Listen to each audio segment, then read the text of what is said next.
Kay ulan mong karon, tara magluto tag sabaw. So, na ako'y pechay ni Kuan. Uy! So, na ako'y kamatis, ilong ni Kuan. Uy! So, mutagat pala itong bumbay. Dapat ay tiin ni Kuan. So, di mo dyan mawala sa sabaw guys. Ay, si Bis down. So, lamigin na siya. Sumoto ako nang gi-adapt ng isda, ang mga lamas, tanan. Shout out kay Sangsang na nakatipid ko og 25 pesos. Kasi man ko ad sa mga lamas guys, ni sayo sa ako. Hey! Gawa na rin.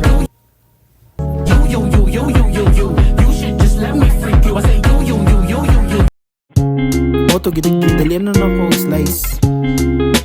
So, gilunod na ako luya.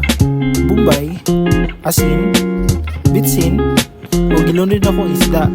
Dali kayo na, upat na ka-slice. Sa moto, niluto na siya. Namidyo kayo ng sinabaw basta ulan-ulan. So, atong tilawan natin